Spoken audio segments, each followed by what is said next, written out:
Yes, yes, yes. What is up? What is up, MCR family? Another semi-daily edition of the show live on YouTube, obviously podcast from iTunes, Spotify, radio, etc. I'm Matt, the Hipster Hunter. Gonna be a interesting show today. I have no idea where Gary is gonna go when it comes to this main topic. I know I've been arguing with our co-host Foogatti off air for the last 24 hours on this topic since he's the resident Lomachenko fanboy and I'm the resident Teofimo Lopez fanboy, but it should be a interesting show to say the least. Shout out to Scott Brown in the chat already with the super chat saying, "Do you think Teofimo Lopez is going to KO Loma like he said he would? Like Connor KO'd Aldo like he said he would? I sure hope so." But digressing, we have a lot to get to, like I said, on today's show. Plus Earl Spence, Danny Garcia being official. We have Anthony Joshua, Pulev being pushed back, and a new date being announced. So we're going to talk about that, I guess, like it's happening allegedly. Paulie Malignaggi got fired from Showtime. And hold on, let me get some air horns for this. Thank the fucking Lord. Oh man, I love it. Hold on, let's get some gunshots. It's a great day. It's a great day, Gary. I love it. Plus, like, maybe we're going to talk about Terrence Crawford and Gary Russell Jr. as they are beefing. I guess we got to talk about that. Some other topics as well on today's show. And like I said, I'm joined on today's show by the one and only Gary in Dallas. Gary, how are you, man? It was good. I got a call for a show on short notice, and I'm excited. We have some good topics to be interesting. Lopez, it's going to happen. Someone or both will take. But we'll get into it. If we're getting Roy Jones Jr. versus Mike Tyson, that means good things are happening. That means this fight's going to come to fruition. Mike Tyson, Roy Jones is the barometer for like, oh, good things are going to happen to us. Well, we got that. We got the Spence Danny fight, and good things happen in 3. So that means we're getting Lopez Loma. Oh my God! I'm just kidding. Roy Jones Jr. versus Mike Tyson. Don't pay for that. Don't give him your money. Don't do it. Don't pay for trash. Don't do it. Let's get to this Loma Lopez topics, and I feel like it's even though maybe Spence Garcia is the bigger fight, obviously speaking from like a financial standpoint, this fight is, in terms of like this news, seems to be the one that is the lightning rod of the boxing world right now. So let's get to it by way of The Athletic and Mike Coppinger sources. Top ranked Teofimo Lopez far apart on money. Lomachenko bout in Jeopardy. The money that's being offered is for Teofimo Lopez is $1.2 million. For Lomachenko, it's $3.2 million. Gary, before I dive into it, I should say, your thoughts on Top Rank and Teofimo Lopez being far apart in terms of money. Mike Coppinger also writes that Teofimo Lopez has sort of resigned himself to taking a regular title defense and not fighting Lomachenko if need be. Your thoughts overall on this development? I don't really look. 3.2 million is probably about right for Lomachenko in this caliber of fight. 1.2 million for Teofimo Lopez is light. I mean, it is. Like, if you're paying him, so we're saying that's a $4.5 million pot. I'm getting more than 1.2. Like, I bring a lot of value to this fight. Like, I may be a B-side on paper, but I bring a lot of eyes and a lot of dollars to this fight. If this is not going to be pay-per-view, and I can't have, there's no revenue to make up the pay-per-view, there's no cut of the pay-per-view, you're paying me more than 1.2, right? Like, if this is a $4.5 million fight, which is what you're saying, which probably is about right, you're paying me more than that. Like, that's it. Like, this is, you can make some garbage fight that 300,000 people are going to watch with Loma versus somebody else, or you can have a big money fight. I'm just saying. Well, 300,000 people are going to watch is kind of harsh. I mean, Loma is the second biggest TV draw within Top Rank stable. Only until Lopez is, right? Which could be sooner rather than later. But that's true right now. That is true. Tyson Fury doesn't fight on ESPN, so we don't know. Right? I presume he would be, but I mean, we don't know. You would say that he's the second biggest Top Rank draw. Yeah. But maybe even the first with those pay-per-view numbers, honestly. But But I would say, predominantly speaking, he would be the second biggest draw on Top Rank's roster, with Crawford at number 1, and then Loma at number 3. But in terms of TV ratings on ESPN, Loma's number 2. Like, if they both fought a nondescript fighter, if Crawford fought Mean Machine on ESPN, which he did, and Tyson Fury fought one of the 2 bums he fought on ESPN, Crawford does a bigger number. Yes.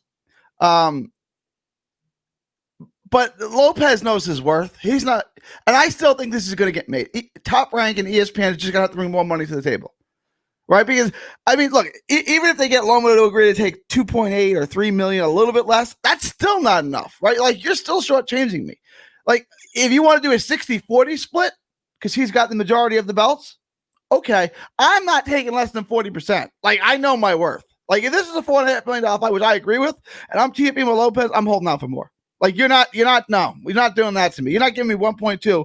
You're not giving 3 times almost my purse. No, we're not doing that.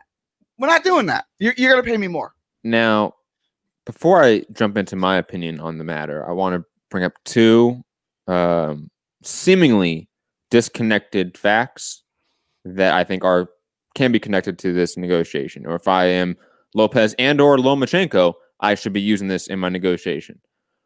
1, Devin Haney, a guy that has a belt, air quotes, the WBC belt, made $1 million guaranteed to fight Alejandro Santiago in the undercard of KSI Logan Paul 2. Let me repeat that. He made $1 million to fight Alejandro Santiago, to fight on the undercard of KSI versus Logan Paul 2. If I'm Teofimo Lopez, I am a legitimate champion in my mind, unlike Devin Haney, and I also beat a legitimate opponent to get my belt, a la Richard Comey. The second fact I want to bring up is Loma's pay for Anthony Corolla.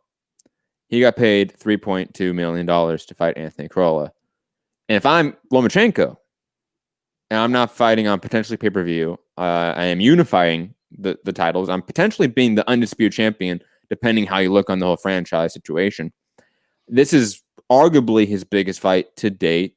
This is arguably his biggest fight since the Rigo fight, at least. This is a massive moment in Lomachenko's career. I'm getting paid the same as I got paid to fight Anthony Corolla in a voluntary defense. Now, Corolla was a mandatory defense, wasn't it? He was not mandatory. Bullshit. Was he? I'm pretty sure he was. Yeah. Can you look that up while I begin my rant? Because it really doesn't matter. He can be mandatory. Like, what's his name was mandatory for Earl Spence. Like, being a mandatory doesn't mean anything. If I am Loma and or Lopez, I'm looking at the market standard that not only my peers have been receiving, but that I have been receiving if I'm Lomachenko. And we, again, if I'm Loma and or Lopez, we should be getting more for this fight. Period. This is arguably the biggest fight of the year, sans Wilder Fury 2 and or Wilder Fury 3 if that gets made. Right? Like, this is the biggest fight of the year. Other than that, it's the best fight of the year, arguably speaking, as well. I would say it's the best fight of the year you can make, period. It's a generational defining fight, potentially. And again, both guys are going to get paid in respective to the market standard for tune-up money.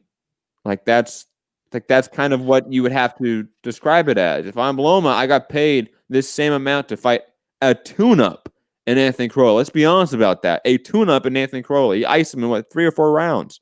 Iced him. Destroyed him. And then had a vicious knockout. Loma ain't even a knockout puncher. And that was a posterized knockout. Okay. And if I'm Teofimo Lopez, I'm looking at my peer and Devin Haney. He's getting paid $1 million guaranteed to fight on the undercard of a fight. And I use fight loosely because it was KSI Logan Paul 2. I'm the main event of a potential pay-per-view in the biggest lightweight fight we've seen in some time. I would say it's bigger than Mike Garcia versus Robert Easter Jr. for sure.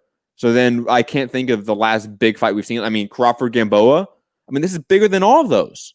So this is potentially the biggest lightweight fight in the last 5 years. And they're getting paid tune-up money. Tune-up money. So two things. Should have signed with Eddie Hearn and Matchroom when they were giving money out like it was Pez, right? Or at least they know, man. No one was throwing the bag. They were. Again, Corolla, like we can say Corolla was a tune-up, right? Because like he's tune-up caliber, but he does have name value. Rob cried when he retired, right? Like he's a tune-up in the ring, but he does have name value, right? Like he does add something to the fight. That name value does not exist when the fight is on predominantly DAZN and the fight's in LA. That's true. Yeah. They took a Brit from Manchester, I want to say, to LA. They didn't have any name value in fucking LA. It didn't even sell like 4,000 tickets in the Staples Center. Like it was an abysmal. Did it not sell? No. Where was the Campbell fight? That was in the UK. Campbell and Loma. Was that? Yes, because that was pay-per-view in the UK. And okay. It did. I mean, decently well. I think it did like 200,000 something, like two. Because Anthony Lever from Matchroom was telling me like how much the tickets were going for, but that was in the UK. Never mind. Yeah. Well, it would matter having the UK. Yeah. That's like if Loma Corolla was in Manchester, then maybe it's a different question because I think Corolla brings some sort of financial draw, so to speak, to the matchup when the fight's in Manchester, a la the Jorge Linares fights, right? Which were in Manchester. Yeah. And they sold very well in Manchester. They've made them into big fights there. But that doesn't exist when it's 4,000 people in the Staples Center, and the Staples Center holds 25,000. Why they only? Why? Because no one else wanted to go. But that seems real 4,000 for a Loma fight. It was not no one wanted to see it. It was a tune-up, that's what it. No, it was right. Like I get it. In the ring, we knew how it was, and then it was worse than we thought it was going to be. And again, I mean, if you're Haney and you got paid $1 million to fight Alejandro Santiago. And then I'm Tifam Lopez across the block going, what? You got paid $1 million to fight that guy? And they're offering me 1.2 to fight Lomachenko, the guy. And I have a belt and I just iced Richard Comey in a great fight? No. It isn't happening this way. Sorry. And I know that maybe some people out there are listening or watching going, well, Matt, what should they be paid? I would guess in the ballpark of $5 million and $3 million respectively, or for Loma and then for Lopez. I'm not a math major, so you're saying it's an $8 million pot? Yes. And just to add to how they can get that money, well, it's quite easy. One, Top Rank has a $90 million licensing fee from ESPN. $90 million. Two, we know that they had to cancel a shit ton of fights and even big fights like Inoue Casamora. That does not look like it's happening. We're going to get to that subject later on the show because Inoue might be moving up in weight. A lot of money that they were going to spend from months in March to now, they didn't spend. The cards we have seen have been relatively cheap. Okay. So the idea that you can add, I mean, you said it was a $4.5 million pot originally. Let's say let's round it up to $5 million pot. Like it's just for my own sake. You can find an extra $3 million easily by the budget being probably still there, and not only that, you have a little bit of a surplus in it because you didn't run events from March to June at least. On top of that, if you want to, you can cancel fucking 2 or 3 of these bullshit cards, which let's say costs, if I have to guess, $1 million to produce. You can do that easy, and it should not be an issue. I wanted to. This is Top Rank saying we're putting it on pay-per-view. Look, we offered them, they wouldn't take it. We needed more money. We need to put it on pay-per-view. That's what this is. Because you're right, they could easily come up with the money. There's a million ways they could come up with a couple $1 million, right? Imagine 2 of the events or 3 of the events we saw, they just didn't have those events, which would be fine. Which would be fine. They consolidated the rest, cut out all the fat, so to speak, in the cards, and just have stacked like little tiny cards in the week. Mm-hmm. That could have been easy to do. So that's what I'm saying. This is them saying we're putting it on pay-per-view because they're saying, obviously it's not the only way, but they're saying the only way we can get them what they demand is to put it on pay-per-view, and that's what they're going to do. Yeah, but here's the thing: this pay is still in the idea of it being pay-per-view. So I should still be paid $3 to $5 million respectively, and plus pay-per-view bonus on top of it. That should not be hard to do. And guess what? Sell it. I mean, this is like your job, like to promote it and sell it. You know what? You do that. I mean, like this isn't like rocket science to a degree, right? And let's say you don't want to do that, you can put it on ESPN, like Bob Arum has talked about, and you can find the $8 million to put it on, and that'd be a huge TV licensing fee for the event. But you can do it. It's not hard. I mean, we heard about what Showtime was able to do for Wilder in the Wilder Brazil fight. You know, not off the record, but off the book, so to speak, not on the disclosed purse. We heard that he got paid like $10 to $15, $20 million for that fight in totality from Showtime. You don't think ESPN could do that for Loma Lopez if they want to actually make it into something? Of course they could. They can. And they should, because they have a star in Lopez. Absolutely. And if Lopez wins, and I'm still leaning towards Loma, right? I want to pick Lopez, I do, but I don't think I think Loma's still got enough left in the tank, enough skills to win this fight. So I'm still leaning towards Loma, but Lopez could certainly win the fight, right? And if he does, he's a superstar, right? Like, he's got all the makings of the superstar. He just needed a superstar performance, which he had against Comey, but Comey is not a superstar name. Or like that was a superstar performance against Comey. He destroyed Comey. A guy I picked Comey to win the fight. I said, nah, Lopez ain't ready for Comey. He's too much of a man. He's too strong for him, right? Like, he can't bully Comey around the ring. And then he destroyed Comey. So, like, if he can give a sensational performance against Loma, a guy that draws well, gets decent ratings, and he puts up and he beats him, like, he's a star. Like. Yeah. Or at least definitely a star in the making and on the fast track to stardom. And plus, I mean, we've talked about him moving up in weight class soon. He's one of those guys I think we theorize as being an eventual welterweight at some point. Yeah, if you can get him to 140, get him a fight with JC Ramirez right away. Assuming he wins, right? Assuming he wins and wants to go to 140. If he wants to stay at 35 and fight. Or Josh Taylor or Josh Taylor Ramirez. Josh Taylor, there you go. Yeah. Whoever wins that fight. Call it progress. I mean, I know he's kind of being a gun for hire right now. I mean, that would be awesome after he beats up Loma. Oh man, this is gonna be great. The Lopez era is just gonna be fantastic to watch. I cannot wait for Foogatti to be crying on this show when Loma gets knocked out. It's gonna be just fantastic. Because you're gonna have him and Haney, because neither one of those are lightweight for long, right? They're both huge. So you're gonna have them going up the weight classes together, and they can fight it. You know, they get to fight at 35 and 40 and 47 because they're both eventual welterweights. Like, Haney looks like a welterweight today. So, I mean, you're gonna have and how Haney's 21 and Teofimo's 23. I mean, you're gonna have these guys together for a long time. And, you know, for the people out there, and by people I mean mainly just Foogatti, who's just been arguing with me nonstop for 24 hours. But I assume there's other Lomachenko fans like him. The people out there saying like Loma's like the guy, you know, just wanting to fight. He just wants to take the money. He doesn't care about the money. Just cares about the legacy. I'll be completely honest with you. Every legacy fighter cares about their fucking business. And if they don't, they're not a legacy fighter. They don't end up that way. 2, you can make a very easy argument that Teofimo Lopez doing what he's doing is actually helping Lomachenko and doing the job that Lomachenko's manager, Igas Klimas, should be doing for him. Because the fact that Igas took this fight when he knows that his fighter took the same amount of money for Anthony Corolla is just almost like malpractice, in my opinion. Like, that's just ridiculous. Like, how did Loma accept that other than just being bamboozled by his manager and his promoter? Because if I'm Loma, there's no way I accept that.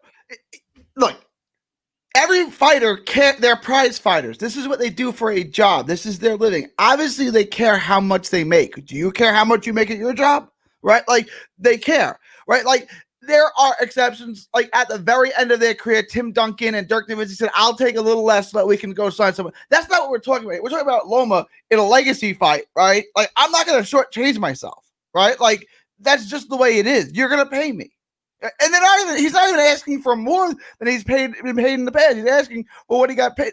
He's not taking one dime less than $3.2 million. I can promise you that. And he'd be nuts if he did. He'd be insane if he did, right? And Lopez deserves a bigger portion of a bigger share of that total pot, right? Like, because he brings a lot. I understand he's the B side. I understand Loma's the name. I understand Loma has 3 belts. I don't really know. Does he have the WBC belt? But that's not really relevant, right? Like, he's the B side, but he's a massive B side, right? He deserves a 60-40, a 40 split, a 40% split in this pot. He does. George in the chat, since Salido beat him, Linares dropped him. Tio by stoppage. No, I don't disagree. But you're saying he has to stop him. Can he win a decision? Can he outbox him? Can he win enough rounds to beat him? It's hard to say because, I mean, have you ever seen Teofimo Lopez go rounds with an elite opponent? No. We don't. We have never seen that. We've seen Loma go rounds with elite opponents before. Like, we've seen him go rounds with, like, even like Nicholas Walters, obviously Salido. Even Rigo, like, went to round 9 or something like that. Like, he went like maybe like round 7 at the earliest, I want to say. I don't like Lopez Come was done in round 4 or 5? What's Loma? Lopez and Come. It was second round. It was a second round? The first round was kind of feeling out, and like Lopez stood up to him, right? Like, Come was trying to impose his will, and it was a pretty even round. And then second round, he just iced him. It was the second round. Yeah, so it's hard to say if Lopez can win rounds and outbox Loma, the guy that is arguably the better boxer or the best boxer of the lightweight division. So no, I'm probably going to bet on a finish at some point, probably within round 7 or 8 if I have to bet money. I'm not going to bet money because I don't have money, but that's what I would do. And I'm assuming you're betting on Loma by decision. Yeah, I mean, I'm knocking him out. Yeah, no, I'm taking Loma on decision. Close, it's tight. I think he's got he'll be able to survive. He'll make it through, and then he'll have won enough rounds in the interim to get through. Now, just to sort of bookend this topic, you are picking this fight's going to continue. It's going to happen on pay-per-view. On pay-per-view, Loma's going to win by decision. I don't know what's going to happen here. If I have to gun to my head pick, I don't think this fight happens. I'll be honest. That'd be a shame. I love this fight. I really am into this fight. But that's me being a pessimistic. Yeah, Gary, because that's me on the show. I wish Rob or Fu was here to be more optimistic, or you're here at least. You're the optimistic one. But I just don't see these big fights happening right now. We're gonna talk about it coming up. But with Anthony Joshua Pulev, they're still talking about we need fans in attendance for that one. No, you don't. No one wants to watch. I get it's AJ. I get it. Right? But God, you guys really want to spend your hard-earned quid on this? Come on. Really? Oh, Johnny, you're about to trigger me into ranting for Teofimo Lopez here with the Johnny in the chat saying Lopez acting like a diva. Haven't had one big fight yet. You want me to tell you what happens in AJ versus Pulev? 119, 109, you get 1 for showing up. You're so and there's not one moment where this fight is entertaining. Okay, we're gonna get to that. We can save all your shots at that fight first for a bit. Okay, and Johnny, I would recommend rewinding the show because we talked a lot about this issue. I'm gonna just briefly paraphrase what I've said. Lopez is doing Loma and himself a favor because both guys are getting tune-up level money for this level of fight. Lopez is getting barely more than what Haney got to fight Alejandro Santiago on the undercard, and Loma's getting the same check he got when he fought Anthony Corolla. And this is a massive lightweight fight. There's no reason these guys should be taking this amount for this level of fight, period. And shout out to Lopez being his own man in this instance, not being a company man.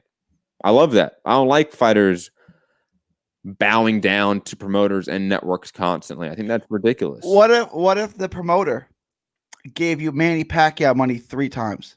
Would you bow down to him then, like Tim Bradley? Clearly, yes, yes. And plus, Bradley got every other HBO main event after that. He deserved it. He's a fun fighter. He was a fun fighter and he was really good, right? But Pacquiao money times 3. That's nice. And plus the Marquez fight, which did decently well. I think it sold 400,000 pay-per-view buys. Yeah. Which isn't bad. Shout out to Tim Bradley. Company made a lot of money. Made a lot of money. But guess what? I bet he would have made more money if he had a, it was a little more controversial, or not controversial, I should say, or adversarial to Bob Arum. He definitely would make more money. Sitting out in negotiations always works for you. Always. Nobody was calling for the rematch or definitely the third fight with Pacquiao. No one was begging for those. Except for Arum. Except for Arum. Fucking asshole. Santiago with the super chat saying, after a frustrating time at Walmart and a miserable drive back home, you have no idea how much I needed this right now. Shout out to Matt, Gary, and MCR for another quality show on a Friday evening. Hey. I'm Phil. I'm very Phil. Hey, love you, Santiago. Love you. Everyone's here. Let's move on, unless you have any other thoughts about Lopez, Loma, all that fun stuff. No, we can go to the next topic. Okay, Earl Spence announcing his next fight. Done deal. The king of the division back November 21st on Fox pay-per-view versus Danny Swift. Hashtag man down, hashtag strap season. Also, I believe Angel and Danny Garcia also announced publicly that this fight was done. I definitely saw a video of Angel saying that it was done. And it was, it's Angel Garcia. It was weird. But I'm not going to play that for any of you guys. You're welcome, because no one needs to see that. Gary, your thoughts on this fight being official for November 21st? It's good news. I like the fight. It's a good fight. I wish Danny Garcia was Terrence Crawford, but it's a good fight. I can't complain about it. It's a highly competitive fight in which everyone says it's a good fight, and everyone picks Errol Spence, and Errol Spence is going to win a competitive fight. And after a long layoff and a very dangerous car crash, it's a decent fight. I think most people would expect him to take a tune-up. And this is not a tune-up. This is not a tune-up. No. This could be tough. Like, he's going to lose rounds for sure. For sure. This is, again, I think he does enough to win. But it's going to be like Jacobs and Canelo. Like, Jacobs didn't lose every round. Jacobs probably won four rounds. Like, he was in the fight. He was just, the other guy was better. And that's what you're going to have here. No, I absolutely agree. Any quick other thoughts on that? Because it's just a confirmation of something that we talked about the other day. And there's no location name for this fight, right? Because they're still trying to hold out, putting it somewhere with fans. Yes, I know they've been talking about LA. I know they've been talking about a studio space in LA for this fight. If that actually happens, I don't know what that means in terms of like being credentialed. I don't know. Even if I would want to be credentialed during a pandemic. Are they going to do a media? I guess if they're having a full venue, who cares? It just seems like weird to stick a bunch of people in a media row. But I guess if they're having 10, 20,000 fans, I guess what's another row of people? If it depends on what the procedures are in terms of like COVID procedures and testing and such. Because I know for like the UFC event or events in the UAE, there was media people there for like a month. Like literally they're staying for a month. The UFC paid for all the hotels, which is a little bit iffy in my opinion. That's real iffy for a month. For a night, it's a little iffy. For a month, come on, bro. But they all got COVID testing, and they just like hung out on the beach. Like, I could see the promoter getting you a rate, right? Like the same rate that the fighters and everything, like the teams and everything get. But to pay for the room? Like, what would the NCAA say about that if it was college athletes? See, like, I'm okay with like sponsors paying for your flight or sponsors is different, yeah. Yeah, but like a promoter can't sponsor a media member. Like, that shouldn't be how it is. Then you're just PR, right? But then say that, right? Like, I don't want to call it, but there's a female in this. We'll call this genre of media who is a PR person for Eddie Hearn, right? Like, I know what you're talking about. Yeah. We don't need to name any names, right? I want to say not all media members had their rooms or hotels paid for by the UFC. I know some of the bigger outlets paid their own way, but a lot of the smaller YouTube channels that still somehow ended up over in the UAE, they got their shit paid for. That's for sure. Just like One Championship does that, for having media people come to Singapore or other places in Asia. It's obvious how that happens. Any other thoughts, Gary, on this before we move on? No. Let's do this Joshua fight. That's definitely not happening this year, Gary. Since they're saying that it's targeted for December 5th or December 12th, and they're still hoping for a crowd being allowed to attend. Gary, this fight's not happening, right? Oh man, I hope not, but it's gonna happen at some point because he's the mandatory, right? So like, can we just pay him? Pulev knows he's not gonna win, right? So just take the big check and like cut him loose. Like, here's $3 million. You're not getting the fight. Bob Arum doesn't think that. You think Bob Arum thinks Pulev's gonna win the fight? You know how high he is on all those edibles? I think that he thinks that Pulev can win this fight. Yeah. He is definitely envisioning a Tyson Fury, Kubrat Pulev, Las Vegas pay-per-view on ESPN. He's definitely envisioning that. Carl Moretti's already calling up Dan. Get the scorecards figured out. Don't worry about it.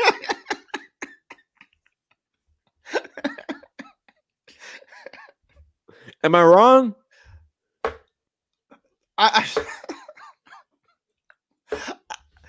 This fight's gonna be awful. This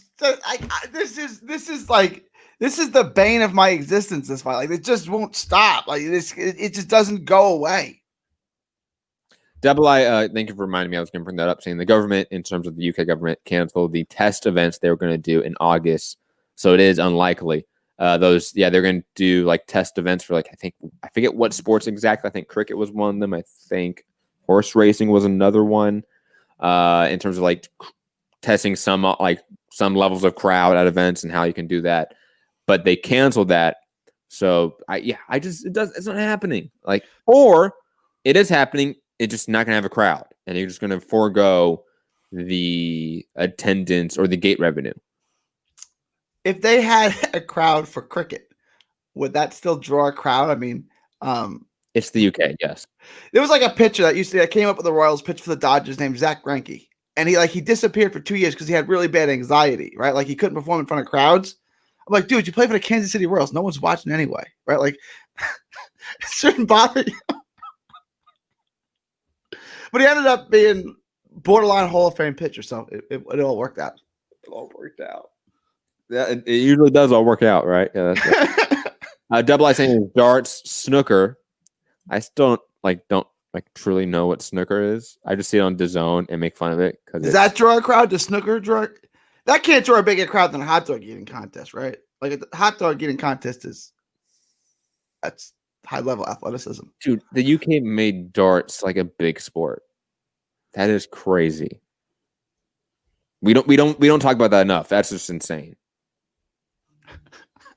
It's the everyman sport. I played in a darts league when I lived in New York. We used to go to all the other bars in Queens and you play darts. That's the worst thing ever. Who would do that? Like, I think in terms of like bro leagues, where does that rank with like softball leagues? And I played a lot of softball leagues, like competitive softball leagues and like trash softball leagues. Like, no, it's way below even the worst softball league where half the people are drunk. It's way below that. Yeah, making sure. You were so Ivy League, Gary. I can tell. It's great. I didn't go to Ivy League school. I know, but that's how I envision it. I envision you as definitely what's his name in the movie with Charlie Sheen and Michael Douglas. Is it Gordon Gekko? Gordon Gekko? Yeah, like you had the slick back hair with the suit on, talking about stocks and shit, having just a great time in the 90s. Like, that's just how I envision it. Early 2000s, but yeah. Yeah, same thing. It never changed. Am I wrong? No, you're right. You're right. Exactly, Gary. Exactly. Let's talk about Nao Inoue ducking all the smoke, right? Nao Inoue is talking about in this exclusive interview that we're getting by way of Random Hits, whoever that is, on Boxing Scene. And he talks about how he may be fighting for the WBO title. He may be moving up in weight class. He doesn't really know right now. Gary, do you think it's an issue that Bob Arum / Top Rank / ESPN have no idea what to do with their biggest star in the low weight classes, not named Lomachenko? Probably their best fighter, right? You could argue that, yeah. I mean, they got three of them: Loma, him, and Crawford. But like, a new way, no pun intended, is a monster. Like we talked about this last time. Should he go down in weight class and look at some of those guys, or stay at 18? That's fine. But like, why would he be moving up when he's already undersized for 18? Because he keeps going after the weaker divisions. Yes, I said it. I want smoke. He did skip 112 to go straight to 115, which was loaded. He just didn't fight any of the good guys at 115, besides Navarez, who was old. My case still stands, I think. I mean, are you becoming an Inoue hater? You used to be an Inoue fanboy. Are you a little bit starting to become an Inoue hater? No, here's the thing. I just don't think Inoue is unbeatable like some people make him out to be. Depends on the weight. At 115, I think he's unbeatable. At 18, he's beatable. At 22, he's definitely beatable. 115 is not unbeatable. Like, he's not. You put him into the gauntlet at 115, he doesn't beat all those guys necessarily. Now, I'm not saying you can't pick him to beat all those guys. You can. But to go off like, oh, he dominates. He dominates 115. No, 15 is a great division. And you know my boy, Ioka's at 115. Gonzalez, Estrada, Rungsvi, who's fighting tonight at like... That's always the fight I want to see because, like, Daenerys showed, like, if you can stand up to Inoue, you have a good chance with him. And that guy, Rungsvi, is like a 115-pound brick. Like, that guy's a tank for a 115-pounder, right? Like, they don't make him that strong. Like, that was a fight I always wanted to see, even more than the Estrada fight, right? Like, I always wanted to see him fight Rungsvi. And think about how 118 just received the best fighter that you could honestly fight if you're a new way, and that is Rigondeaux. And you decide, you know what?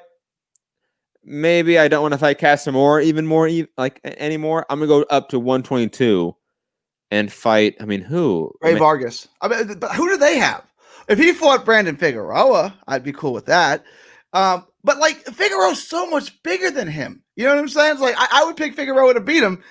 You know, because they're not the same size. Hold on, quickly, double I in the chat, and quickly, double I always appreciate your comments. Just want to point that out. Saying Inoue is popular now, so Matt hates him. I cannot confirm. But he was that hardcore darling at like 108 and 115. Matt loved him. Now, like he's mainstream. When you could only watch him on illegal streams on First Row Sports, yeah, you were cool. But like now, like you're on Top Rank. Maybe because of the Top Rank affiliation. Like I automatically shit on Top Rank fighters because I hate Top Rank and Bob Arum. Teofimo Lopez is a Top Rank fighter. Yeah, but Teofimo Lopez is awesome. And so is Inoue. Like, don't get me wrong. Like, all the matchups I want Inoue to face, he never seems like he wants to fight those guys. And that's not because he's a coward or he's ducking. I just like making jokes, to be honest. But I do want to face guys that he is not talking about. And I don't know if that's an issue from him or his management or his promoter or the networks. I don't know. But like, think of like all the names we can talk about with Inoue right now. He's never mentioned those names ever. Ever. If you could make his next 3 fights, who would they be for Inoue? I'm okay with Casamore because that's Italian unification in-house. Take that fight. Next, I would probably... If Obali beats Donaire, I fight Obali. If Donaire beats Obali, I don't fight Donaire again. I look for Rigo. And then after that, I would probably look to see what's happening at 115. Like, who's winning out between Estrada, Rungsvi, and Gonzalez? Like, who's the king of that hill? Ioka Tanaka. Who's winning that fight? That was my third fight. That was the winner of that fight. Yeah. Whoever makes the most sense at the time, I would go back down to 115 or a catchweight fight and make that. Whether it's Gonzalez is now the king again at 115 because he beat up Estrada and or Rungsvi in a rematch. Or we have Tanaka is now the new Japanese king at 115 because he beat up Ioka, or Ioka beat up the young kid in Tanaka, and now he wants a new way. Like, all those are massive fights you can make in Japan that have massive divisional and legacy defining relevance. So yeah, I want those fights. 122 is something that like would be like all right, I guess. But you match up like a new way against Ray Vargas, Daniel Roman, God, who else? I mean, Navarre left, for fuck's sake. So who would be the guy at top rank that you can think of at 122? That's what I was gonna. Who do they have? Oh, Mick Conlon's going to 122, right? Angelo Leo, who's going to win potentially against Tremaine Williams. Oh, Tremaine Williams, because Williams isn't signed by anyone, right? Yeah, but he's not beating Angelo Leo tomorrow. We're going to talk about that. I'm gonna. That whole thing. You know what? I may get a little crazy. I was gonna pick Leo, but maybe I want to get a little crazy. I think Tremaine Williams is really, really good. I haven't decided. All right, you're taking Leo. No, save it. Save it. Right. We're gonna get to it. Okay, you fucking Texas bastard. He's from Connecticut. He's got nothing to do with Texas. It's Texas adjacent. So far from Texas. Let's finish out this topic of a new way. The idea of him going to 122 is actually like so unappealing to me. Like 118 is far more appealing, and even like rematches at this point are more appealing than a 122 venture. And plus, again, 115 he needs to go back and finish out what I would view as unfinished business. Like if Inoue goes his entire career without ever fighting all those guys at 115, or at least one of the guys at 115, like not even all of them, right? Like do like what Pacquiao did, where he just fought Thurman, and then he might be done with all the new guys because he beat one of them, right? Like if Inoue did that, we went down 115 and just beat Ioka when Ioka beat Tanaka, and never went back and fought Gonzalez, Estrada, Rungsvi.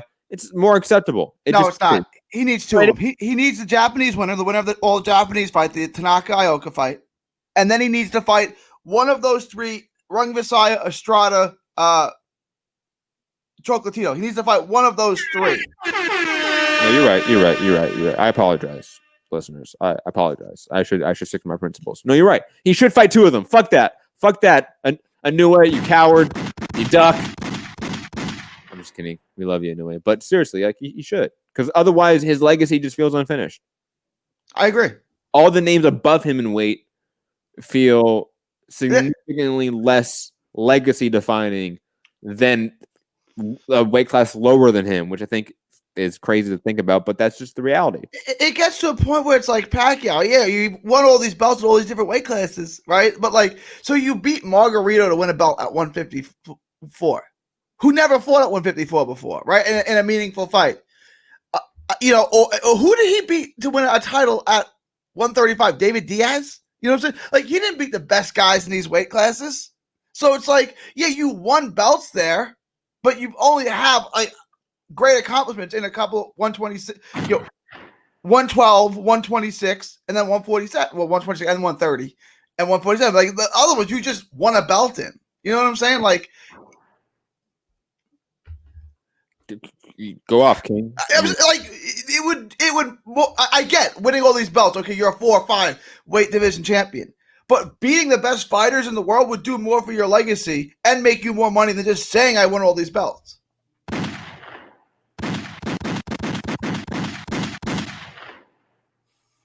See, Gary, I feel like you're finally understanding not my hate for Inoue.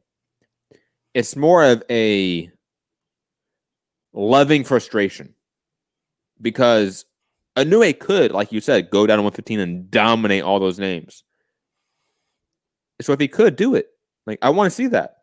I agree. If he did that, he is not only a first ballot Hall of Famer, but we talk about Inoue in a completely different light than what we even do right now. But if he stays at 118, that's where Rigo is. So that monetarily, that would make sense. No, Rigo is still a win that he needs to get, in my opinion. That's why I said, like, take the Casamora fight, which makes sense in-house, and then take Rigo. But 115 needs to be what you're thinking about long-term. And it's okay to not take that right now, because that does need to be cleaned up. Like, I think if you're Inoue, you do want a little bit of a, or at least you want less of a parity within that division in terms of the top. Because right now, there's probably a lot of different opinions about who's the best guy in that division. Ioka has a claim, Estrada has a claim, and Gonzalez has a claim again. So you now have three guys that are arguably Hall of Famers as well that have a claim to the best guy in a loaded, stacked division. You forgot one. Josh Franco. Fuck out of here, man. You can't be serious. He's not the best guy in the weight class, but he could be. Like he at one day he can be. Liam Roscoe saying, what about Loma Inoue at 126? Hypothetically, if that was to happen, would that have more legacy-defining relevance than any of the fights at 115? Arguably, sure. I'll give you that. Which fight did he ask? Loma Inoue at 126. Can you fight guys your size? No. But that fight is such a hypothetical. It's not. Why bring that up? That is not only a fight that is now 2 divisions higher than Inoue, and Inoue's in his fourth division overall. Yeah. But also, Loma would have to go down 2 divisions as well. And I think to assume that would happen is just ridiculous. It's just, why do that when it's not like there's no good fighters at 15 and 18. There's tons of good fighters at 15 and 18. Like, you didn't have, like, when Nieves went up 2 weight classes to fight Daenerys, there was really no one at 115 at that time. So, like, okay, let's do that. There are so many good fighters at 15 and 18. Why would you? There's no need to do that. Excuse me. Double I saying Casamora is greater than the IBF Mando, which is greater than Rigo, which is greater than Nobali, Donaire, Renner. I assume he means in regards to potential opponents with Inoue. Who's the IBF Mando? I can try to look up. And Lomachenko, Crowler was Lomachenko's mandatory. He was. Yeah. I knew it. He beat no one to get in that position. Like, he fought some random guy. And then it's like, well, he's going to fight Loma and get destroyed. I hate sanctioned bodies so fucking much. Oh, by the way, hey, hold on. Should I let the people know what we paid for at MCR? What your Patreon money paid for? Guys, MCR is going to be at the WBC convention. Cost me $25. It's bullshit. That should be interesting. If I get, it'd be worth it, honestly, Gary. That entire $25 would be worth it. If I can get Mauricio Suleiman for anything and just fucking rant at him about the franchise belts or the fact that I think he's scum and their organizations by nature are scum. I just want that. If I never get invited again, I'll be happy. It's okay. It's okay. Yeah. That's my goal. As long as he remembers you, right? If you just go in there and say nice things, he'll never remember you. If you go in there and say something memorable, he will remember you. It doesn't have to be nice. That's true. Like, it just say something that he's not expecting to hear, right? He'll never forget you. He may hate you, but he'll never forget you. Mr. Suman, why are the sanctioned bodies the obstacle to the sport getting better at every single fucking turn? Why do you guys proliferate the belt issue within boxing time and time again? Why do you guys continue to be sexist when it comes to women's boxing and how long they fight, and only look at quack sexist science? Please let me know, Mauricio. I cannot wait for that. So I don't know who this is. It's the IBF mandatory. And he's number 1. I'm assuming he's the mandatory. Is a Filipino fighter who's 30-2 with 1 draw, whose name is, how do you even say this? Das Marinas.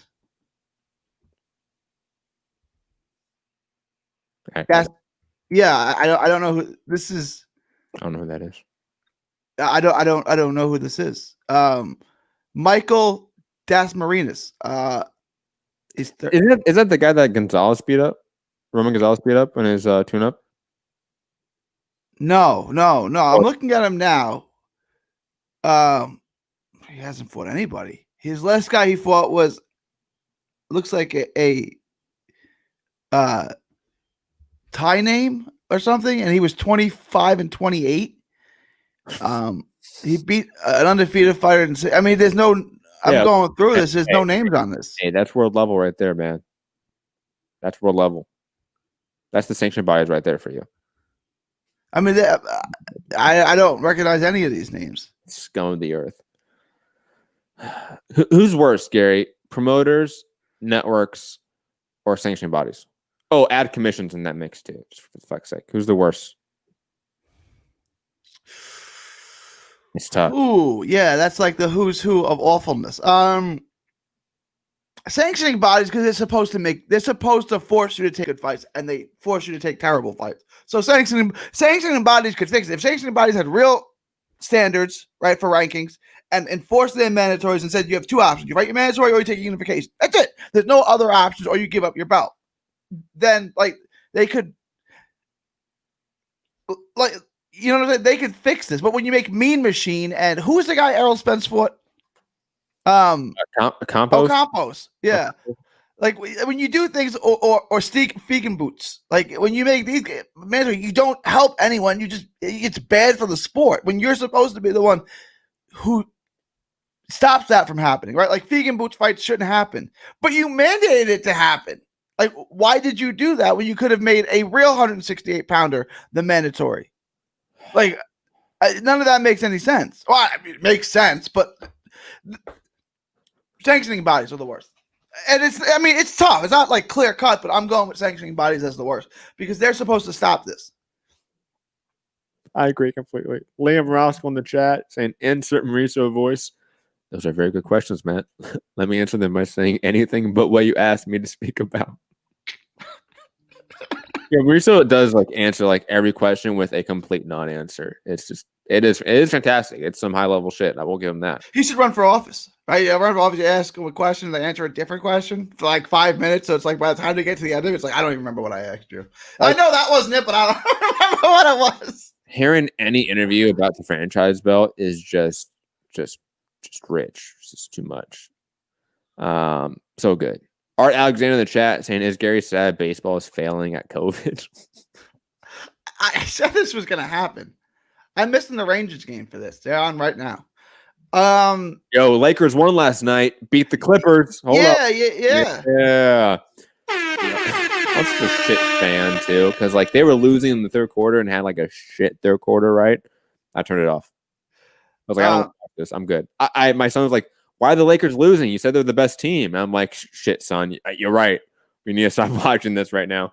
So the Lakers beat the Clippers technically twice in a row because they beat them right before. I'm still picking the Clippers to come out of the West to play the Bucks. Clippers and Bucks. Fuck I know the Lakers have better record. The Lakers keep beating them. The Clippers just seem like they have it together more than the Lakers do, right? Like they do. They seem like a better cohesive team. But I will say this. This was like the first game back, so I assume both teams were rusty. And also, LeBron fucking James, okay? The GOAT. Accept it. He's not even the best player on his own team anymore. Yes, he is. No, he's not. Who would you say? Anthony Davis. Oh, my God. Get the fuck out of here. Oh, yeah, because he didn't play well at all yesterday. He was trash yesterday. He did. He did because of LeBron. LeBron's the facilitator. He's the Magic Johnson out there. It's a nice combination of guys. I'll say this: LeBron may still be the most valuable player on the team, but Anthony Davis is the best player on the team. Like if you look at Anthony Davis, that'd be like saying old man Kareem was the best player on the Showtime Lakers. It's like no, Magic was the greatest point guard ever. And LeBron's the greatest whatever position he is ever. He doesn't really have it. But like, if you said to me, Gary, pick one basketball player to start your franchise with, who do you take? Right? Everyone would say Michael. I'm taking Magic because everyone else on the court just got 10 times better. And now I have a 6'9" point guard, which you can't match up with. I'll take LeBron. Magic. He's 6'10". Magic. They're literally the same player, too. It's hilarious. LeBron is Magic Johnson on steroids. It really is. Great. I know Rob's gonna love all that basketball talk. It's gonna be just fantastic when he rants at us in the private chat. I want to talk about this Showtime Paulie Malignaggi story, Gary? I want to let you talk about it. I don't really have any opinions on it. Like, they didn't decide to let him go. They decided to let him go. I would just say it's like, of all the things he said in his whole broadcasting career, I mean, I guess this was just the final straw. But like he said, things 100 times worse than this. I guess this is just the final straw, though. But this is your topic. I'm going to mute myself and let you go. This is your topic. Oh my God. I will say this. You are absolutely right, Gary, that Paulie has said abhorrent things in the past. And this is nothing fucking new. Like, those that have been around know that this is nothing new. The only difference is, Gary, is the climate we're in right now, right? Like, let's be honest. This is now a time where corporations are, I mean, really trying to acting like they're covering their asses. I feel like it's all just, superficial shit. So now getting rid of Paulie is, in their minds, beneficial to them, when before there was no need to. There was no cultural push for these sort of things in their mind. So that's the only difference to why this is now an issue, why this is now the incident when Paulie is fired, when there's been 1,000 other incidents that they could have fired him. You're 100% right, Gary. I'm going to play the clip. I'm going to play the whole clip because it's only like the first 10 to 15 seconds we need, Gary. So let me play this right now. That's why I kind of try not to join into the race conversations, is because this is one of the exact examples of why I don't believe there is racial oppression in 2020 in this century. I believe there has been, sure, but I don't believe there's any racial oppression today. I believe it's all made up, and I believe there's like a lot more of that. Like, that's all we need, in my opinion. And it's very simple here, guys. I think in most people's opinions or most people's minds, they can understand this really well. If you were running a company, for example, I run LLC, Mixed Combat LLC. And if Gary was like saying, or if Rob or Foo were out there saying like systemic racism doesn't exist in 2020, it's a myth, I'd be like, you know what? I don't want to work with you anymore. Sorry. Bye. And the reason I can do that is because First Amendment rights do not cover the infringement of private speech. It protects you from the infringement from the government from when you speak. So it's quite simple. I do think, like you said, though, Gary, like, it's just like, why now? Like, why is this the time? Oh, we know why. But shout out to Paulie being a complete dirtbag human being who said something that's just so empirically wrong. I mean, anyone that has any cursory glance into systemic racism data or statistics can understand that it is a prevalent issue that has never left Western civilization, at least from our understanding of it, since most people who listen to the show are either in the U.S. or in the U.K. And it's just sad that somebody of his platform is saying something so utterly stupid, wrong, and you can argue at this point in time, dangerous. But we know that Paulie is going to be getting all of the invites from Fox News, Ben Shapiro, Dave Rubin, all those shows. You know it, Gary, right? I didn't even know that. I just thought I think he's going to work for DAZN next. I think he's going to, because he still works for Sky. DAZN kind of like, and I love Sergio and he's getting better, but like, they're going to hire Paulie. He already has a relationship with Sky, right? Like, I didn't think about that. That's good. That's good. But I will say this: he's going to, if he wants, he can completely be freed up now and say all the abhorrent things he wants even more. And I think that's probably going to happen. He's going to write a book, and then this is prediction. He's going to go on WWE because he has a total personality for it. Like, how long until he's on Tucker Carlson? Yeah, I hadn't even thought about that. I mean, yeah, he's got to take it to all that stuff now. I mean, obviously the guy can talk, right? I mean, he never shuts up, right? Like, yeah, the whole gambit. He's a fighter, celebrity, right? Like, you know how people know who he is from the whole Mayweather and Conor McGregor thing. Like people know who he is now. Like, yeah, I didn't even think of him doing the conservative talk show circuit. But yeah, he can certainly do that, and he'll probably write a book about it. And then, I think he'll get another job. I really do. I think he'll work for DAZN. Yeah, he's already a multimillionaire. Like, he's fine. Think about somebody who limited skills, maximize that dollar wise. I mean, he was a decent fighter. Like, I'm not going to disrespect him. He was a good fighter, but like, he made a lot of money in the ring. Yeah, he did. Like, a lot of money getting his ass beat. That's for damn sure. Shout out to him. Being a despicable human fucking being. And he's not. He grew up for a portion of his life, and not the same, just not in Sicily, but the same city that my mom grew up in. Mm-hmm. Like I want to root for him. I really do. Like, because it's like, but he's an Italian immigrant. He was born there, and then his dad was a professional soccer player, and they came back to Italy shortly after he was born, and then they went back. So he's not technically an immigrant, but like the majority of his childhood was spent in Italy, and then but like the same city, Syracuse, like but can you imagine being like in essence an Italian immigrant and then hating immigrants? Because that was like another like 5 minutes of this interview too, was like him just hating immigrants.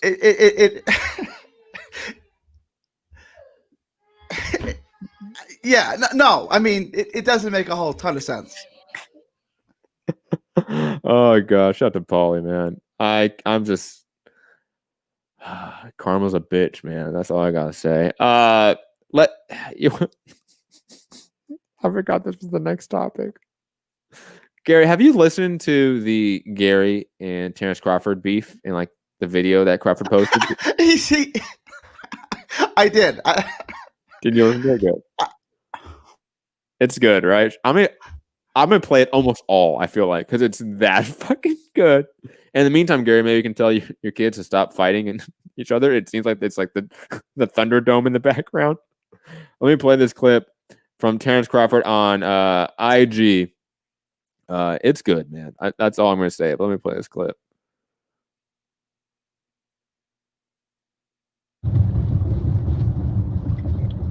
Boom, boom, boom, boom, boom, boom, boom, boom, boom. Yo, yo, yo, yo, yo. What's up? What's up? What's up? My little homies.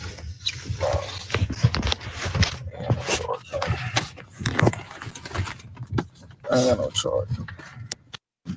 I'm playing it all. Deal with it. And I just gotta, get some facts straight. I hear, a couple of hoes always got my name in their mouth, putting out some false information. One is Gary Russell. He's a hoe ass little dude. Two is Ray Robertson. He another hoe ass dude. Attention seeking ass females. You know when a female trying to get some attention, how they do every and anything to try to make somebody, look at them or comment on a picture or something. That's what them two dudes is doing right now. So I'm gonna call it like I see it. Both of them niggas are some hoes. For one, Ray Robinson beat me my first senior tournament at 16, 17. And he really didn't even beat me. He had the name, he had the backing. I fucked him up. If he won't, tell him to show the video. I'm pretty sure he got it, or I'm pretty sure Al Mitchell got it because he was with the Marquette team. So by him telling everybody, oh, he was the last one to beat me, and everybody is picking that shit up and running with it, that's a lie. I will smash that boy. But it would be no point, you know what I mean? If I smash Ray Robinson, what is you fans is gonna say? Oh, you beat a bum. you beat a nobody. So why would I even waste my time on Ray Robinson? I should say Ray Robinson. Come on, man. How many losses you got, brother? Huh? All right. Like me and your level is on two different levels, man. I understand you looking for a payday and whatnot, but you know, go fight somebody that's on your level, brother. But now let's get to this Gary Russell situation. You know what I mean? Because I see dude is, you know what I mean, on his high horse about something. I'm gonna tell you the whole story, the truth and nothing but the truth. And if I'm lying, you can go to Carl Dargan, you can go to Demetrius Andre, you can go to Rashid Warren, you can go to Yo Thomas Riley, you can go to Christopher Downs, you can go to the whole ass coach Dan. You know what I mean? You can do all that. When I was 18, you know what I mean, me and Gary Russell had got into a little confrontation. You know what I mean? And I asked the coach, put him in the ring with me. At the time, I was fighting at 132. Gary Russell was fighting at 119. Coach didn't want no parts of putting me in the ring with Gary Russell because he already knew what the fuck was going to happen. I was going to punish his little ass. You know what I mean? So that shit got X'd out real quick because Gary Russell was the prima donna of the USA team. You know what I mean? As we all know. If you was coming up in the amateurs, you already know. Me and Gary Russell had words prior to me and Carl Dargan sparring. Me and Carl Dargan sparred, you know what I mean? Me and Carl Dargan had words, you know what I mean? Competitive sparring matching. So we had to stop sparring because we got too heated in the sparring match. So Dan pulled us out. Yeah, he got the better of me. He outboxed me. He got the better of me. He did his thing that day. But not to mention, Mark Davis beat the fuck out of Gary Russell that day. That's why he really got mad. You know what I mean? He after the sparring match, he tried to say, yeah, he was getting you, Terrence. And I replied, well, let's not talk because Mark Davis just beat your ass. So what you mean? You know what I mean? Then he gets up. He talking rah, rah, rah. I told him to his face, I would smash you, little guy. You know what I mean? I'm talking to Coach Dan. Coach Dan, you know what I mean? Like, put us in the ring. Boom. Next thing I know, he socked me. Cool. I ate it. Didn't fall, no nothing. He had a clear cut shot. Didn't fall, no nothing. Looked at him. I'm gonna kill you. They grabbed me. Don't grab me. Let me go. Tell me this. How can a person that's not even on the team, he wasn't in the Pan Am. He wasn't fighting in the Pan Am. How can a person that's not even on the team hit me and I get sent home? Tell me why I get sent home. Why I get kicked off the Pan Am? I was number one in the nation at that time. I was number one USA dude. Why did... So Gary, thoughts on your boy Gary socking Terrence Crawford, okay, and getting him kicked out of the Pan Am team? Come on, man. Thoughts on it? I did Carl Dagan, and whatever happened to Carl Dagan? No.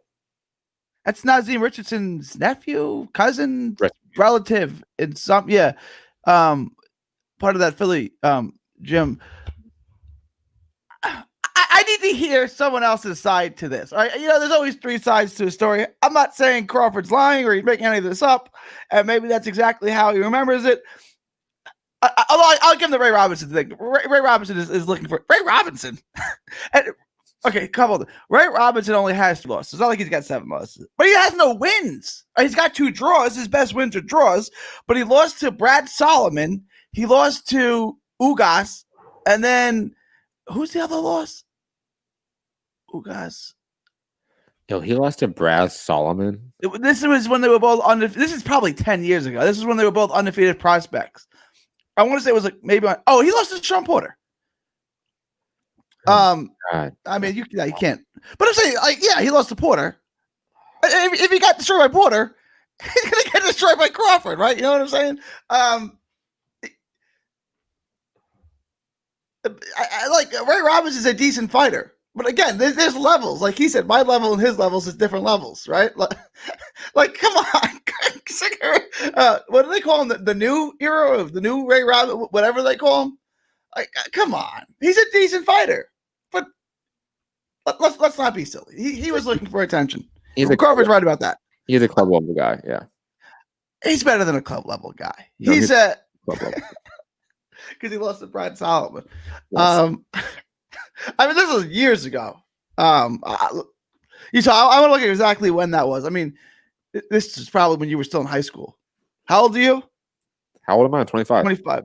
So you graduated high school 2013, 2014. Oh, you were definitely in high school. You might have been junior high school when this happened. 2009. Oh my god. Like sixth grade. Ray Robinson's that old? Oh my god. Ray Robinson's let me see. I have his box record open. He's 34. Yeah, Crawford would beat the brakes off of him. So say, I mean, that's it's silly. It's silly. Now, what do you think about the Gary Russell Terence Crawford tee? You think Gary Russell was like the prima donna and that he got Crawford kicked off the Pan Am team, even though he's the one that punched Crawford? I don't know that he was the prima donna. He's obviously I would think his amateur career and everything, like he was, I don't want to call him the prima donna. He was the most important guy in that, on that team, in that gym. And if he wanted Crawford gone, maybe, right? Like it's me or him. Like I can't beat him and Crawford's got to go. Like I think he's being a little hard with his phrasing, call him a prima donna and this and that. I think he was the MVP of the team, and he said that guy's got to go. I think that's possible. Yeah, that's crazy. It's crazy. Yeah, that 2012, wait, wasn't 2012 that Olympic team? That team was stacked. So many champions that come from that. Joseph Diaz, Demetrius Andrade, Earl Spence. Was Russell 2008 or 2012? Shit. I think Russell was 2008, and then Diaz and all those other guys, Errol Spence. Errol Spence was 2012. I think Russell was 2000. He was on the 2012 team with Rasheed Warren and all those guys. Well, Warren was on every team. Warren was on 4, 8, and 12. Yeah. I could be wrong. I mean, it's not impossible. But then again, when was the Loma fight? That wasn't. I think that was what, 2014. Yeah, 2014. I'd guess. So it could be possible you found the 2012 game, but digressing, doesn't matter. Shout out to Gary Russell Jr. for being the prima donna and socking Crawford in the face. I don't know why this is a news story, honestly. I just wanted to play the clip. I thought it was funny. I wish Crawford was talking about fighting like Sean Porter instead, or like anyone that's relevant. Even Kell Brook. Again, I'll take Kell Brook. Where's that talk? No, just fight Sean Porter. I don't care that you're buddies. Like, you got to get over that. Yeah, but Porter's fighting Sebastian, dude. Yeah, that's no good. That's no good. That's no good. And let's stop talking about Manny Pacquiao, please, because that's not happening. That's not happening. No, the idea that like Arum could not make that fight when it was in house, but now he can make that fight when Pacquiao's with Al Heyman is just asinine. It just makes no sense. I don't get how like the logical leap someone would have to take to say that makes sense. It's unlikely. Completely. Moving on. Let's talk about this sad news, Gary. Sad news. Angelo Leo versus Stephen Fulton is canceled, unfortunately. It's bullshit. Yes, COVID came in, took out all of Stephen Fulton's whole team, it seems like. I think like he tested positive, and one or two of his coaches tested positive too, right? 2 members of his team tested positive. Yeah. Okay. 2 members of his team tested positive. So his whole team got, taken out by the plague. So now we get Angelo Leo versus Tremaine Williams for the main event for the vacant WBO title. Gary, I feel like you're going to have the hot take of Tremaine Williams winning this fight, which is ridiculous. But I mean, have the hot take. All right, I'm going to take the hot. I was going to say Leo because it's on short notice, but you know what? Being on short notice, Tremaine Williams is a tricky fighter. Tremaine Williams has the advantage of it being on short notice because And it's not really short notice. He was the co-main event. Well, I'm saying, no. This matchup, like, right? From a game planning perspective. The game planning perspective. I'm going to say that benefits Tremaine Williams. And I wanted to pick Tremaine Williams. Like, nah, that's too crazy. But you know what? I'm going to do it. Tremaine Williams is that good. Tremaine Williams is that slick and that elusive. And Angelo Leo is a good fighter. He's a good pressure fighter. But I think Tremaine Williams is potentially better than Stephen Fulton. So I'm going to take Tremaine Williams by unanimous decision.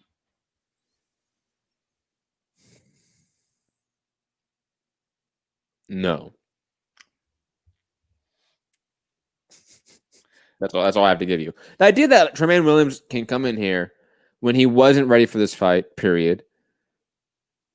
And we knew that the Stephen Fulton Angelo Leo fight was a 50-50 matchup. It was a toss-up pick.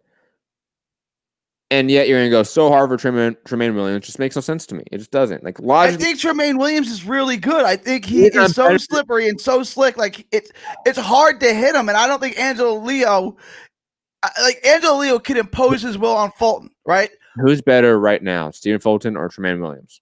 Fulton. Okay. Who's better right now, Angelo Leo or Tremaine Williams? Oh, you with the hesitation. Like, Angelo Leo's more accomplished, if that's what you know what I'm saying? Like, he's got better wins. You'd have to rank him higher than Tremaine Williams. But, like, Tremaine Williams is so skilled. Like, this is not a ridiculous pick. If you want to say you're going to pick Angelo Leo, that's fine. Most people would, right? But, like, I'm telling you, Tremaine Williams is really good. Really good. No, he is. Well, I bigged him up on the last show, so I think he's talented. But you're going from a good prospect fight to, I'm fighting one of the best prospects in the division. And only that for a vacant title. A guy that's actually fought top 15 opposition, Cesar Juarez. Like, no, I mean, it's hard for me to pick anyone in that instance. I get why it would be hard to pick Tremaine Williams. At the same time, I don't think it's I don't think it's crazy. Like, I don't think it's out of the realm of possibility that Tremaine Williams can avoid Angelo Leo and just win enough rounds. No, I don't think I or anyone is saying that's out of the realm of possibility. Okay, but in terms of probability, no, it's not probable. Give me a chance. Give me a prediction. Give me odds on that. 30% chance, 20% chance. I was going to go 80. I was going to go 80-20. That's maybe 80-30. Maybe, I mean, not 80-30, 70-30. Maybe 70-30. All right, 70-30. 80-20 is still 4-1. I mean, that's still really stacked against 70-30. We get a little closer. But that's about it, to be honest. Like, not that Tremaine Williams is not talented, but I think you need step ups. And what step up has he had for this? I mean, nothing really. I mean, he hasn't really fought anybody good. But who did Teofimo Lopez fight to get ready for Coma, and he blew him out? Yeah, but come on here. Like, Tremaine Williams, will you consider him a blue chip prospect the way that Teofimo Lopez is? No, because he was so inactive. Like, if you go and look at his box record, there's just these huge gaps. But when he does fight, he's really good. Like, no, he never built himself up to a prospect like Teofimo, obviously, right?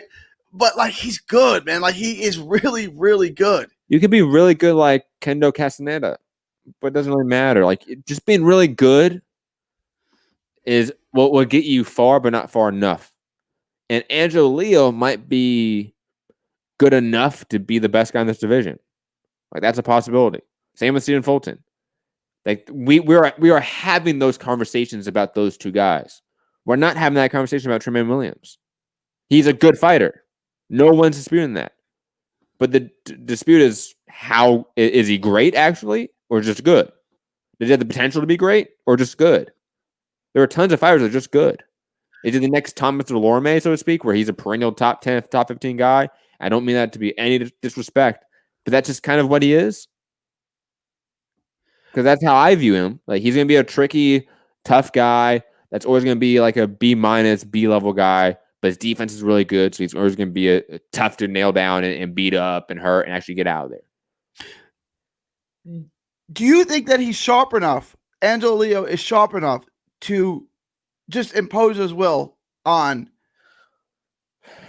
Tremaine Williams? You know, if he is, he'll win the fight, right? But if he's not, if he can just slip and slide and pivot and get away from him and just pot shot him and take rounds. Like he's got he's got 2 good wins. He beat the what's the Filipino kid's name? Mark John Yap, right? And then he beat Cesar Juarez. He's got 2 wins against rugged opponents. Mm-hmm. But this is not those guys. This is something different. This is a totally different animal. This is a slick mover. Like this is not some guy. Like those were good wins, and he looked good in those 2 fights. But those are guys that the dude lives in the Mayweather gym. He gets this look all the time, right? Like that would be my assumption. Yeah. Like if you're right that he has not fought anyone like Tremaine Williams. Though the same could be said, or vice versa, right? Tremaine Williams hasn't fought much of anybody, and that's the point. But I would say is that Angelo Leo's in one of the better gyms that we know about, right? Like I've spent some time in Mayweather gym. Like the sparring in there is fantastic. There's tons of quality guys in there. You get tons of different looks too. Like he's got probably speaking enough sparring rounds with guys that have this similar style of Tremaine Williams to where he's not going to be a fish out of water here when it's round 2 or 3 and he can't catch him. Like I don't think it's going to happen. And when speaking of, do I think he has the aggression, or not only that, the ability with the aggression to cut off the ring, apply his violence and offense properly? You know how you look at Omar Juarez as like in sort of his highest ceiling, like his offense is really good in the way he throws combinations, the way he goes to the body, the way he sets it up. It's really good stuff, right? Like it's high level.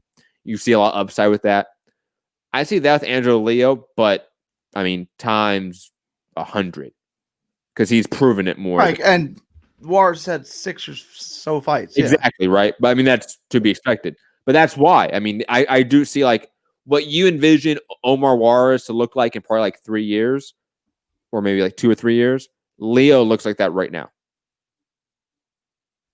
So I think he is going to be someone that's maybe not going to be like he's going to have an era, obviously, but he's going to win some belts, and this is going to be a belt he wins. I'm going through Tremaine's box rec right now. It's rough.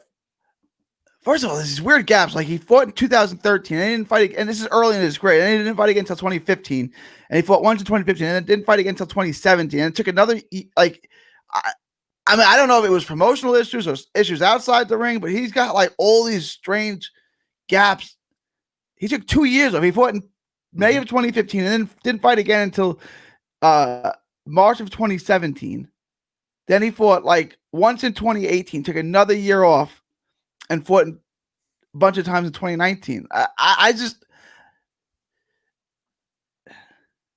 gonna stick with it. Like I'm gonna go with Tremaine Williams. Like. Hey, go for it, man. Yeah. If I'm right, I'm going to be the only one who's right. And I'm going to look like a genius. And if I'm wrong, it's like, okay, well, I didn't really think he was going to win. He was like when Gaddy fought Mayweather. Who's going to, Gaddy's going to destroy him. Gaddy gets destroyed. I didn't actually think Gaddy was going to win. I just, went with my guy. Are you going to stay up for tonight's fights? Am I going to go to sleep? It starts... Send me a text. Remind me. I'll stay up for it. You want to do a post fight? Maybe. Yeah, I'll stay up for it. I might, because for me, it's the card starts at like 12:30. Like that's not too late for me. I can stay up for that, and there's only like 1 or 2 fights before the main event. I can stay up till 2 a.m. for that. Like, I'm gonna stay up. It's on. I gotta watch it on YouTube, right? Yeah, it's free on YouTube. Yeah, I'll stay up and watch it. You're 2 hours ahead of me, so it'd be 2:30 your time. Maybe take a little nap. Yeah, that's what I was going to do. I was going to take a little nap, take a little hour and a half, 2 hour nap. You're an old man now. You can do that. It's easy. I don't really like. I only take like 2-3 hour naps a day. Like I don't sleep like a normal person. I just sleep like from like 5:30 to like 9. So I guess that's about 3.5 hours. And then I take like a nap before we do the show for like 2 or 3 hours. Like around that time. Yeah. I cannot do that. I need a solid 8 to 10 hours of sleep at night. That's what I need, to be honest. Do you also have dinner at like 4:30 in the afternoon? Yeah. Like you go to bed at 8. Yeah. Have your blue plate special. But then, like knowing me, like I pig out at night. Like I shouldn't, because I know like you shouldn't eat after like 8 or 9 p.m. right? But I definitely pig out at night. It depends what time you start eating, right? Like ideally, it's called intermittent fasting. You really only eat in about an 8-hour window, right? Like if you eat all your meals in an 8-hour window. I don't eat like from when I wake up to at least noon or 1 p.m. just by default because I'm not a big breakfast person usually. Unless my kid wants a big breakfast, then I'll eventually eat something. But usually I just make him something and I'll just wait till lunch and I'll eat. So I do that whole intermittent fasting. Was like what you do. It's 16.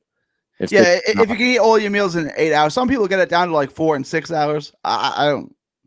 But if you can eat all your meals in like between noon and 8 or 10 and 6, like whatever your window is, depending on like when you eat and sleep, like when you sleep but basically you're cutting out breakfast. And like I was a kid, you always say, oh, you got to eat breakfast. Breakfast is the most important meal. Like if you eat your breakfast, you'll kick. Looks like that was probably not right.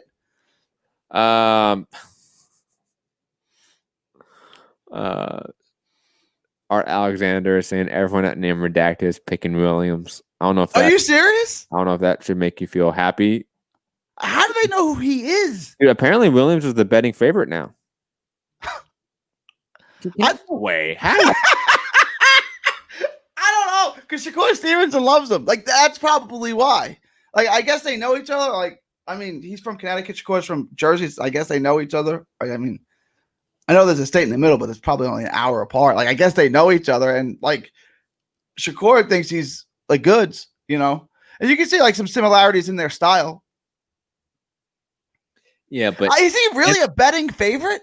That's what Scott Brown is saying. And Double I is saying, because Double I is saying the bookies agree with Gary.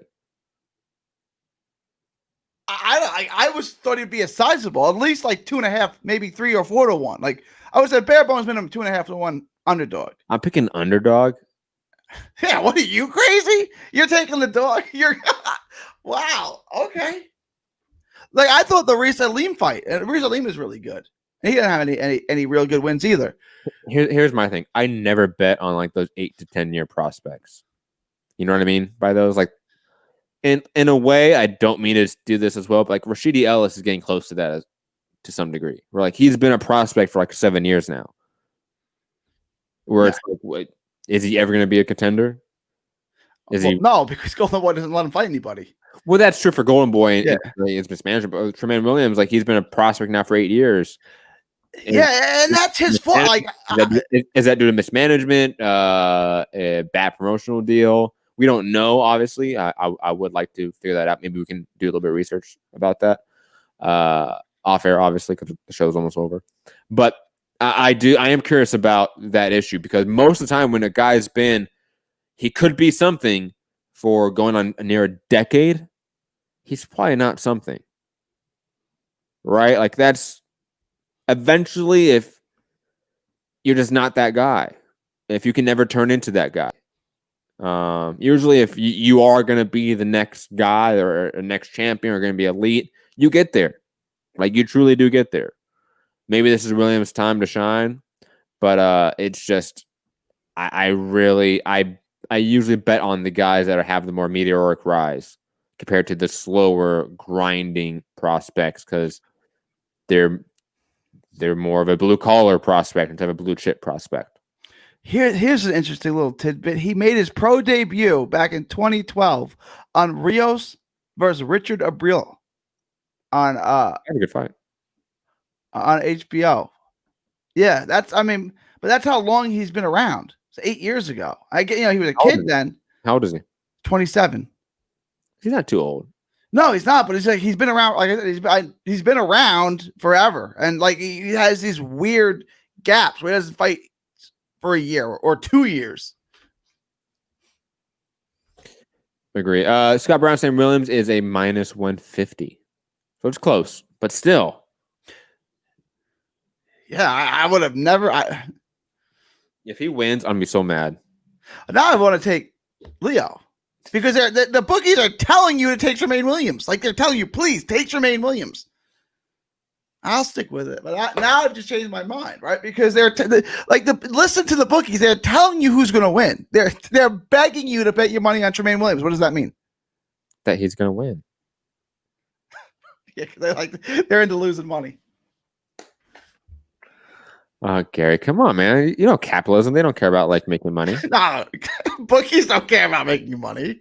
That's not what they care about. You don't break people's shins with baseball bats at all. Lane Ross was saying thoughts on Yoka Duhapis. We briefly talked about that the other show, but Gary rudely interrupted that subject to talk about Mario Barrios, which we ranted about for like 15 minutes. It felt like, by the way, I went back and edited the show for clips and stuff. Dude, I forgot how long we ranted and argued about Mario Barrios, and me being right the whole time too. I just want to point that out as well. But Yoka Duhapis, I mean, I like Tony Yoka. I think he's good. I think if it wasn't for the PED issue, we would be talking about him more as like a Daniel Dubois, in my opinion. The guy is like, he checks every box off in terms of what you want from a fighter.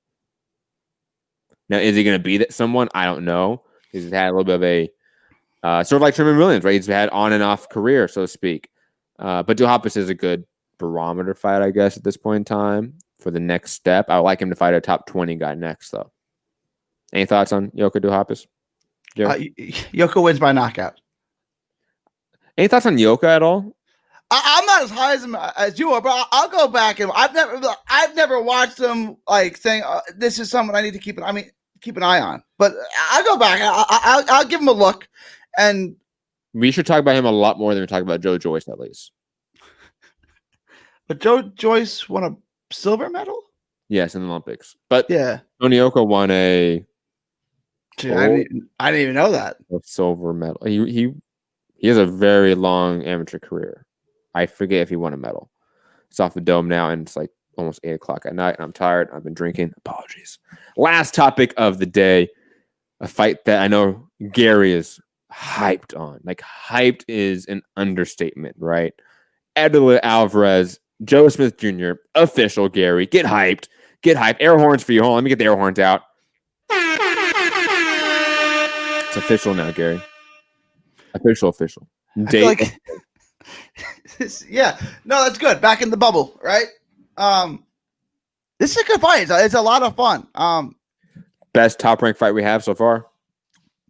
Yeah, because the other best one was Michaela Mayer versus Helen Joseph. What's on the docket right now for top rank? Anything on the schedule for sure? That's better. Oh, Ramirez Postal got announced, so that's better. Yeah, that's better. That's a really good fight. And when you're picking Postal, right? Tentatively for now. Fucking God, get out of here. Postal's no good. Postal, I picked him to beat Taylor. I'm gonna keep picking him until he wins one of these fights. Did you pick him against Crawford? No, I'm assuming. No, not Crawford. Okay. Did you pick him against Matisse? Yeah. Really? Yeah. I didn't. Was that before or after Matisse Provodnikov? That was after. Yeah, like Matisse looked fantastic against Provodnikov. I thought, like, oh, he's added some new boxing. I thought he had a jab in that fight. I was like, whoa, Matisse with the jab. This could be dangerous. The only fight I picked against Postal is Crawford. I know that because I've always picked him to win. So I'm just gonna like a broken clock is right twice. He's good, so he'll win fight. So I'm just gonna keep picking him. Prograis Postal, who wins? I gotta take Prograis in that one. Okay, good. Josh Taylor and Postal in a rematch because that first fight was really good. Like if Postal beat Ramirez and got title or 2 titles, I'd say. Because Postal came off a long layoff when he fought Taylor, didn't he? Yes, he did. I'm gonna take Postal in a rematch. Oh my God. You dirty bastard. Dirty bastard. Shout out to Victor Postal, man. Great European stuff. I would take Taylor and Prograis to beat him still. Yeah, everyone else in the weight class, I'd probably pick Postal to beat. Oh, actually, this is the last topic of the day. My apologies.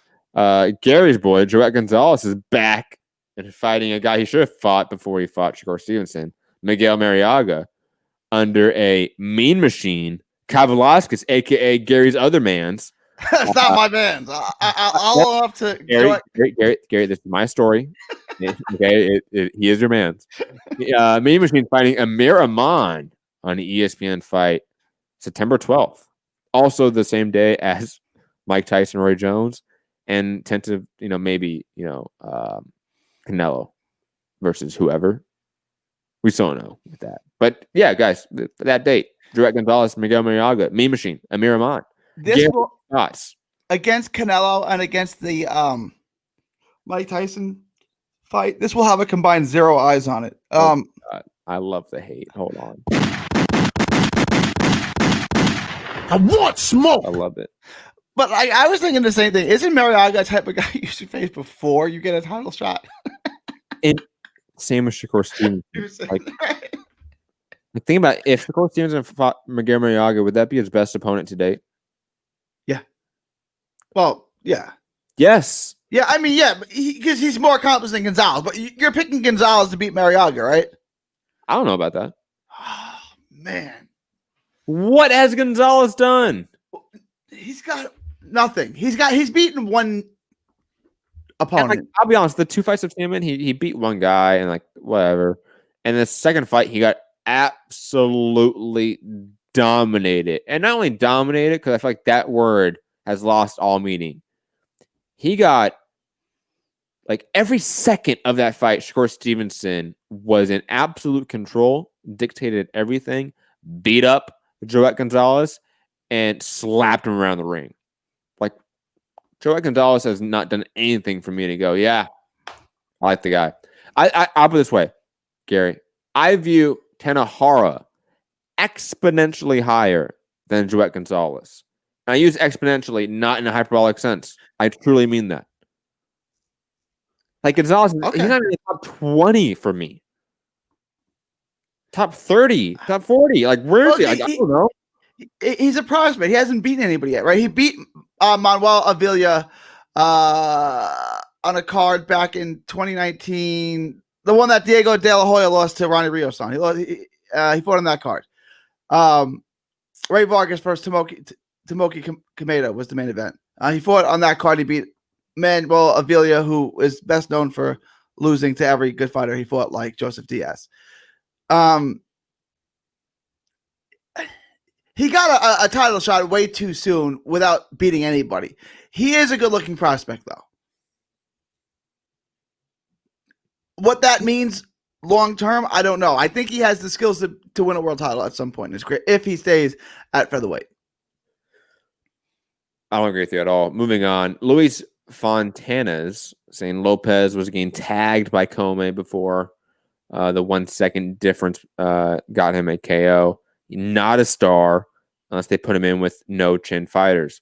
Well, I mean, you just mentioned the guy he knocked out that clearly is a durable fighter, a la Richard Comey. So, I mean, even within your sentence there, or statement, I should say, not just sentence, it was 2 sentences, Lewis, you kind of disproved yourself. So shout out to you, Lewis. That is an opinion, as we say on the show. Doesn't make it a good one. Gary, let's wrap up this show, man. It's late. We're going to be back tomorrow or late tonight. Doesn't matter. A lot of content coming in the next couple of days because we have a lot of fights coming. Gary in Dallas, final thoughts. Let people know where to find you. Find me all from social media, 3D Boxing blog. From Texas to the world, thank you, and God bless. Find me, Matt Hunter, MCR, all social media platforms right there below on the screen. Links below in the description. Hit the like button, share the show, subscribe, all that fun YouTube stuff. Listen on podcast form. Drop that 5-star review on iTunes and join us over on Patreon. Help support the channel in any financial way. Have a great day. Fuck the police and peace.